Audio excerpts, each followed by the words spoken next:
How do you want it all? It's a Wednesday. It's Rumor and Innuendo. I'm Dominic D'Angelo of AdFreeShows.com, SEScoops.com, and BrassRingMedia.com. Check it out. But I said, it's Wednesday, so you know what that means. I'm here with Mr. Robert Karplis, WD Creative_ish. Robert, are you ready for the Dynamite and then some tonight? This feels like a trap. I know what's going to happen, and I'm trying to figure out how to avoid it. What are you talking about? Are you talking about... I'm so excited, and I just can't hide it. I'm so excited, and I just can't hide it. Yeah. Was that the trap? I hate you. Yeah, I don't hate the folks who are joining us here live today. We'll say hi to E, who says, "Was up?" Ron Ward said, "Do I have time to go smoke my lunch before the show starts?" Obviously, Ron Ward has a prescription.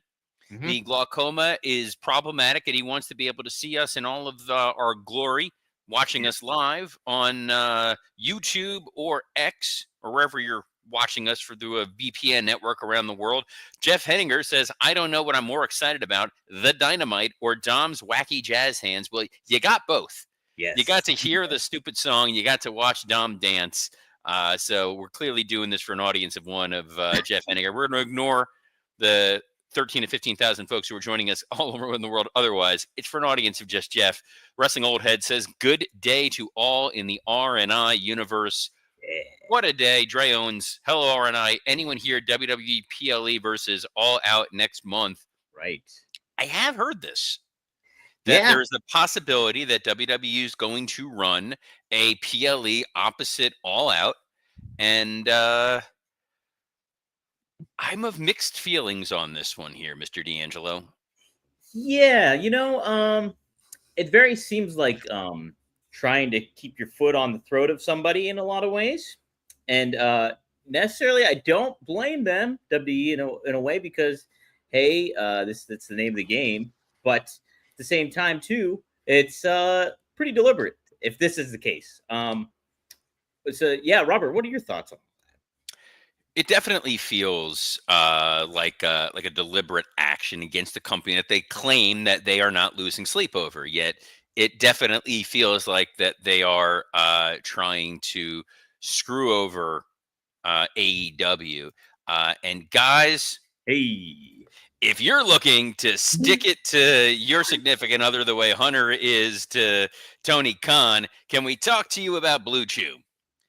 Guys, enter the room dick first. That's how Triple H's entire business model seems to be operating of late. Blue Chew isn't just a tablet, it's a cheat code for your crotch. Stronger, harder, longer lasting, like someone gave your downstairs a pep talk and a gym membership.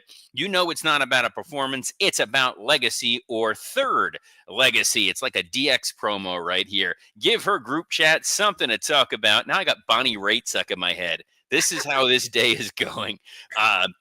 Nothing's going to make you more of a legend than a little Blue Chew. Discover your options at BlueChew.com. We've got a special deal for our listeners. As always, get your first month of Blue Chew free. Just use promo code RUMOR at checkout. Pay $5 for shipping. That's it. Join Blue Chew's mission to upgrade humanity one thrust at a time.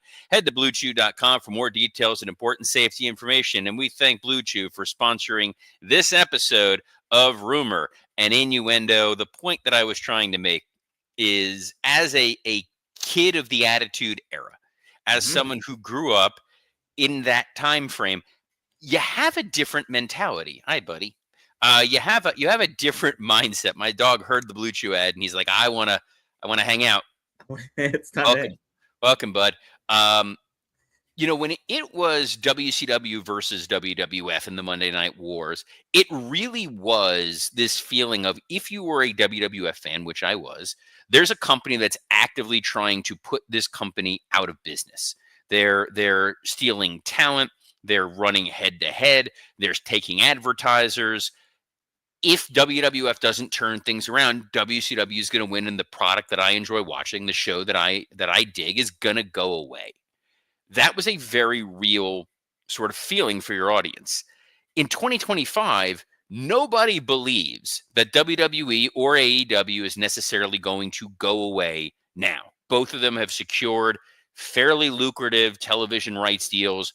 broadcast deals, PLE, pay-per-view deals, they are both really rock solid. They both have licensing deals. They are financially secure. It feels like a very strange kind of pettiness that I don't know what's driving it. And the guy that I'm most curious about is Cody Rhodes, because when Cody talked about it was on one of these interviews he was doing building up to SummerSlam, and someone asked him about kind of what happened with AEW, and he pointed out and said that he felt disrespected by his friends. So I don't know that he has enough sway to go to them tomorrow and say, "Hey guys, knock it off," or if he's the one that's helping push this go forward. No idea, but it's all is fair in business. And we'll see. I remember when Tony Khan tried to make it seem as though WWE was coming after him while his mom was in the hospital dealing with cancer treatment. So I know Tony has wanted to make this a personal battle.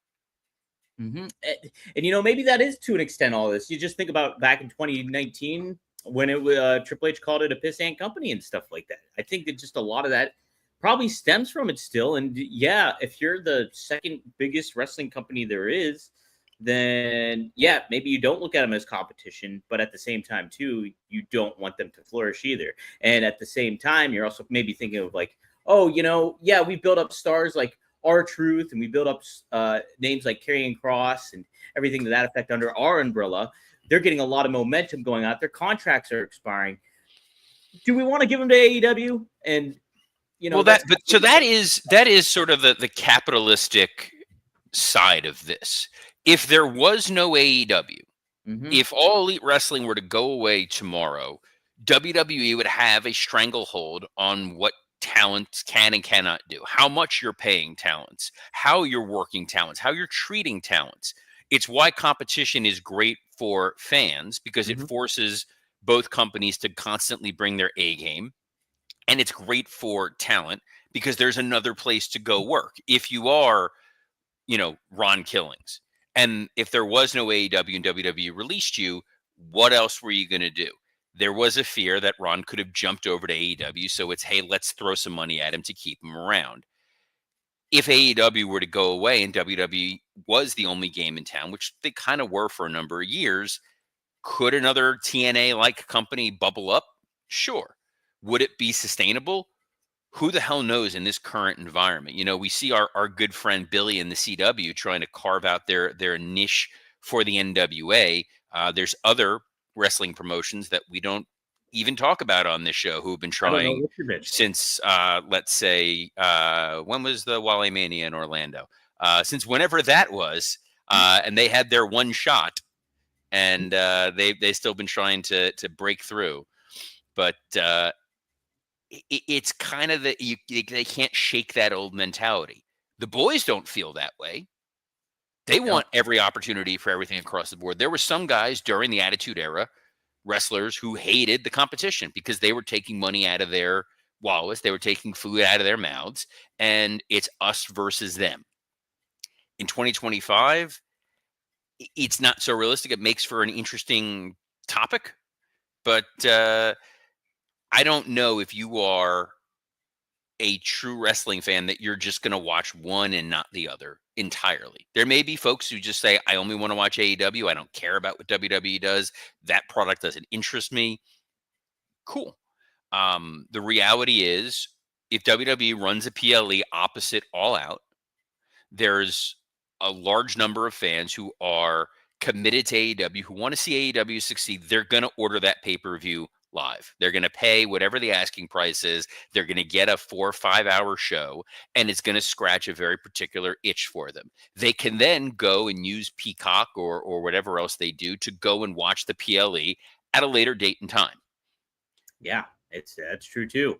And you know what? I think maybe in the grand scheme of all of competition, I think it's a good thing that WWE did this, because maybe it'll amp up AEW's game. You want to really bring something. You want to try to punch us in the mouth. Well, here it is. We're putting on this alternative product for fans, and it's longer and more. Do we even know? All Out's in Canada, I believe. So it seems like the main event for that is most likely going to be Edge and Cope and Christian versus FTR. Mm-hmm. Some iteration variation of that. Mm-hmm. So it is them sort of using the ex-WWE guys against them in some way, shape, or form. But we'll see, and we'll see what WWE winds up doing if they wind up running a PLE. Yeah, that's another thing too. It's going to be intriguing. I'm kind of for it though, Robert. I don't mind it. Hey, I know you didn't see this, Robert, but TMZ aired a Hulk Hogan special called "The Real Hulk Hogan," and who was on there? But Vince McMahon, and he had a few quotes here regarding Hulk Hogan being booed during the Netflix performance. McMahon says, "I was angry. He deserved much more than that treatment." He also kind of said that he would have booked it a little bit differently as well. Kind of taking like a light dig at WWE's creative process at the moment during that Netflix air. But there was a lot of names on there: Vince McMahon, Jimmy Hart, Goldberg, some WWE superstars were on there. And there were several others too as well. Meltzer made a couple cameos as well. So, yes. So I thought it was intriguing. I did think weird that it happened August 12th, the day after his birthday. I know they're just trying to. Oh, Stallone was on there too, and they were just trying to catch that wind of it all. And but they covered everything in certain ways, but in TMZ fashion, I will say that as well. So. Any thoughts about Vince McMahon kind of resurfacing here? He was a prominent force on that show. He was a prominent force on the program. I think that they knew what they were getting, which was they get to use Vince McMahon under the guy. As strange as it sounds, like TMZ is technically a news outlet in the same way that the Wrestling Observer is a journalistic endeavor. That Dave Meltzer is a journalist. That Dominic D'Angelo is a journalist. I think that there's a lot of lessons to be taken from this. People wanted to hear what Vince McMahon had to say about Hogan. Vince does not have a platform right now in the TKO ecosystem to appear on WWE programming to talk. He very much has an active lawsuit against him that has ensnared the WWE. That is sort of the difference between him and Brock Lesnar. That's the first piece of it. The second piece, and what's sort of sad about this, and we talked about this when Hogan first passed away, is you really can't do a full-throated farewell to Hogan that's befitting of what that character is because of the divisive things that occurred later in Hulk Hogan's life. The politics piece aside, I think that a lot of folks felt he should have been canceled, and he was canceled for a while. WWE took him out of the Hall of Fame when the footage emerged of him using some of the terminology he did. You can equate it to think of your favorite aging actor who I don't want to put this out in the universe because I love this man. Someday, in 100 years from now, Mel Brooks may pass away. If Mel Brooks were to pass away, there would be major AFI tribute to him, probably even aired on network TV or TCM or something like that. It would be a big special, a big event. When Woody Allen passes, whom I'm a massive Woody Allen mark, you will not get that same treatment, even though he is a certified cinematic genius. He is an Oscar winner. He is someone who has produced some of the most important and directed some of the most important films ever. You're not really going to get that. With Hogan, you're not going to get the same tribute that we will get in 100 years when Steve Austin passes away, or when The Rock passes away, or when John Cena passes away, or if The Undertaker passes away. TMZ was able to step in. WWE absolutely would have been able to reach out to all these folks and do a big farewell Hogan documentary. We've seen them do it for other wrestlers who've passed away. TMZ was very opportunistic in this situation. They were able to do a special when WWE really can't do a full special. And they were able to get Vince where WWE can't get Vince.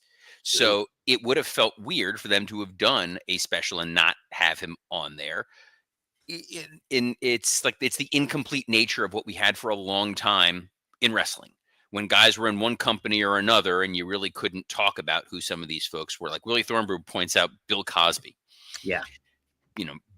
That's one where you go in a time machine and go back 15 years ago, and if Bill Cosby were to pass away, NBC would have dedicated a 2-hour special, everybody talking about how important Bill Cosby was, how special Bill Cosby was, and how he really changed popular culture.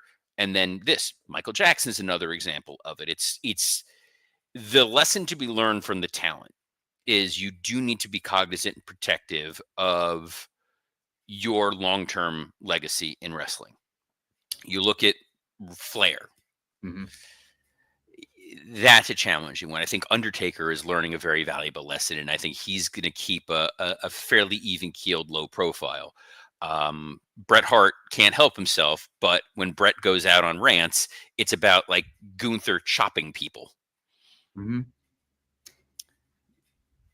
Did you watch the TMZ documentary? I did. Yes, I did. I watched it a little bit before we went live here, and I thought it was overall like very, very TMZ vibe. Like it's like, oh my god, this takes me back like 20 years when I was watching TMZ and stuff like that. So it had that kind of Entertainment Tonight / tabloid kind of vibe to it in a lot of ways. But like some of the conversations, you had Mick Foley on there, you had Mark Henry speak to all this stuff, and like a really kind of weird part was when is the guy's name Harold? Is that the guy's name? Harry Levin. Harry Levin, that's right. When he was interviewing McMahon, he brought up Hogan's sex tape stuff to Vince McMahon, and like Vince McMahon has presented all this, and obviously Vince didn't mention what's going on with him, but it certainly put that in your head about what's going on with Vince at the same time too. So other added elements to it all, I think, with this Hogan doc. I think his friends did Hogan justice, and they painted a picture that, like you were saying, that WWE would not be able to do at this juncture. So I think part of it. Hold on, my dog is barking. No, Hogan's not here. Hogan is not here. I promise. I was listening to Briscoe when him and JBL were on with Conrad talking about Hogan's passing. And he was telling stories about Hogan doing the Make-A-Wishes and those genuine moments. And I think that's what would have been celebrated and remembered. He was the one who did more Make-A-Wishes than anybody until John Cena. Mm-hmm. So there's absolutely a side of Hogan who was a good guy. I had this conversation with Bruce the Barber Beefcake, who had some potential falling outs with Hogan over the years, but like that was still the guy he came up with. Like that was his brother from day one of their infancy of wrestling, back before they were even like out there in wrestling. So it is tough, and it's people. Look, there's people I know who have complicated personas who I've always got along great with. I've always had wonderful interactions with some people who are not very popular broadly. And then there's people, a good example. So Wrestling Old Head had put his dream dinner for 5 is Paul Heyman, Mel Brooks, Steve Austin, you and I. Hey, there are people who despise Paul Heyman. Mm-hmm. And whether that's valid or not, they truly hate Paul Heyman. Issues involving financial payouts or perceived dishonesty in business dealings, whatever it may be. I love Paul Heyman. I have told a number of stories about Paul over the years. Paul was part of the reason why I ultimately wound up becoming an attorney. Like I thought the world of that guy, but I can fully understand and appreciate someday when he passes, there are going to be people who are going to have the knives out and they're going to skewer the guy. You see it now with Cornette. Sure. Cornette's sort of the southern half of that. And there are people who only know Jim Cornette as the guy who hates AEW. Right. Which is a very myopic view of Cornette. It'll be interesting. It'll be fun to see. And also the idea of Steve Austin and Mel Brooks sitting at the same table at the same time. Oh my. That'd be a hell of a confusing conversation. What would be the first question you'd ask to any of those guys, of those three. Me and you sitting together with Paul Heyman, Mel Brooks, and Steve Austin. Sure, a lot of Jews at this table, huh? That was just me reading Steve Austin's mind. Oh, No, Steve's a great guy. Boy, have you read Mel Brooks' autobiography by chance? no, I have not. It is absolutely well worth reading, because him, like Heyman, both came from interesting backgrounds and were very much hustlers who found unique and interesting avenues and ways to be successful. Yeah. Not everybody can be Hulk Hogan. Mm-hmm. You know, with the Briscoe was even telling the story, and I've heard the story 1,000 times. Like, he just kept showing up to wrestling shows, and they would see him in the crowd, and he's this big, massive, no pun intended, boulder of humanity. So it's like, okay, the path for him to be successful is not that tricky. You being 6'7", Yes. I mean, people see you, they turn and look. Yeah. It's unbelievable. It's kind of the carrying cross thing. You know, Mhm. carrying cross is built like what you want a wrestler to be. So yeah, he's gonna get chance after chance. Mhm. There's a lot of guys during Vince's WWF era who were not great workers, but my God, they got a lot of opportunities. You know, when you think of the Warlord, Right. no one's putting up 5-star classics in there with the Warlord, but you see that dude, you're going, there's something interesting and unique about him. Whereas Paul would sort of inherit the scraps and the leftovers and find what to do and how to make something out of them. And that was always the skill and talent that I admired. Yeah. It is so easy to make money with Hulk Hogan. Jarrett proved otherwise, but it is so easy to make money with a guy like a Hulk Hogan or an Andre the Giant.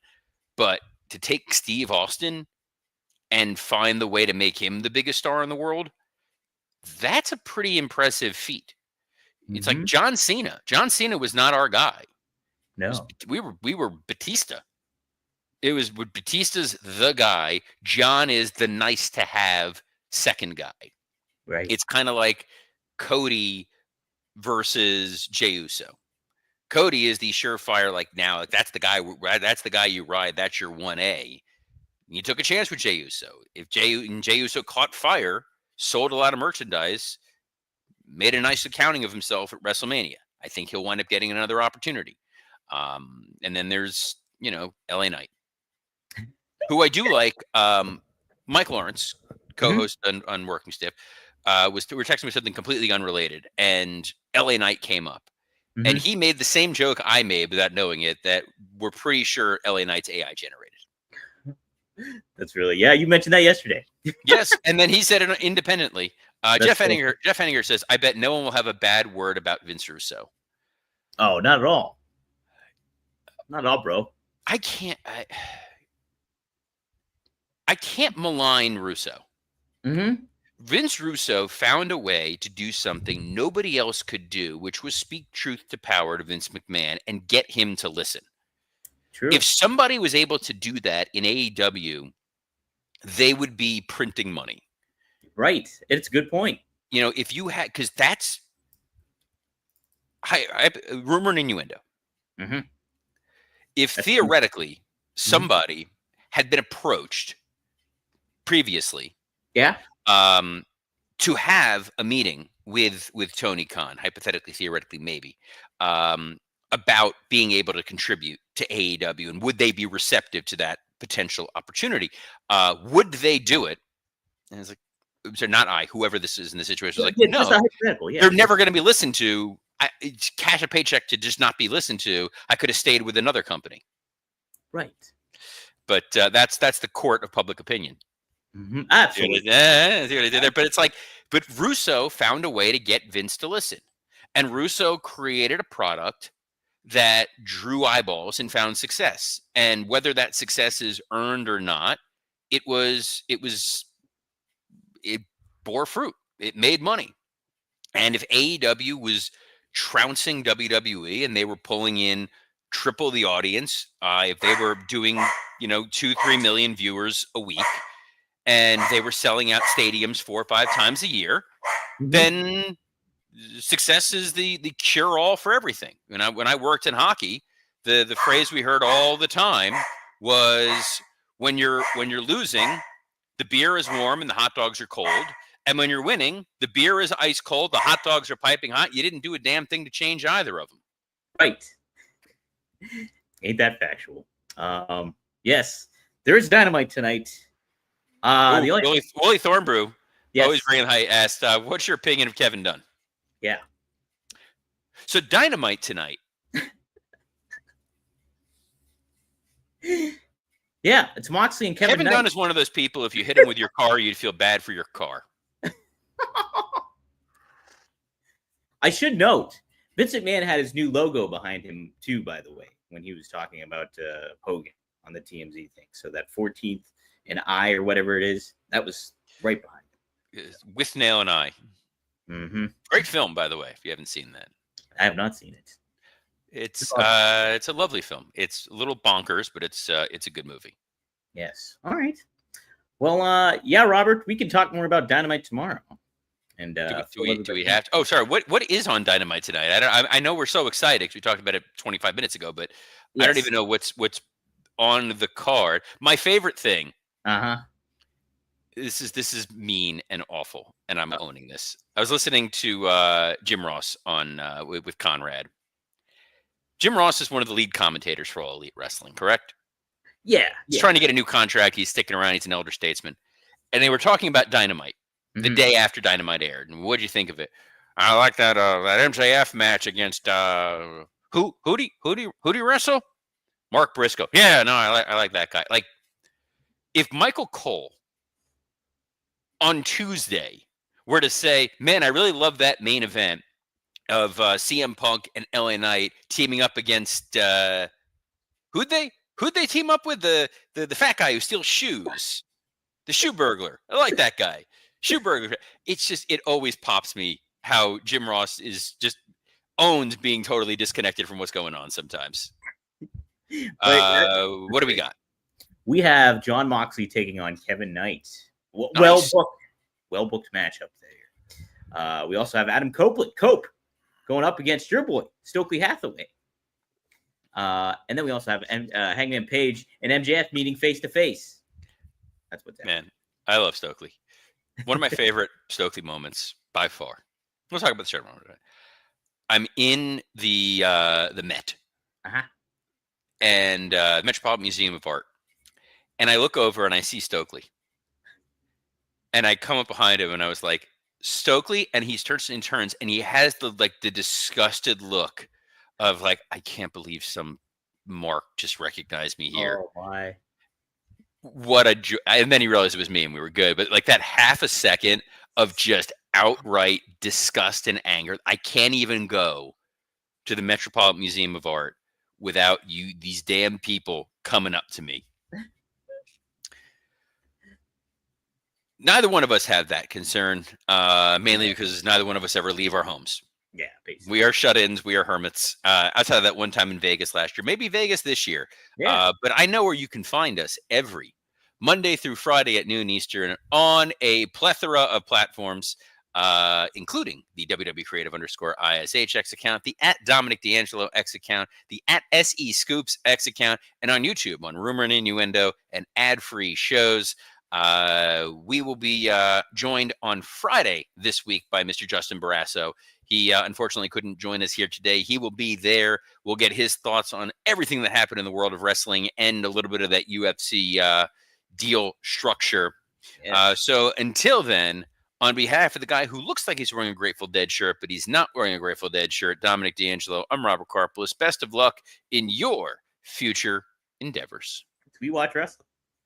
Watch it tomorrow. Watch it tonight.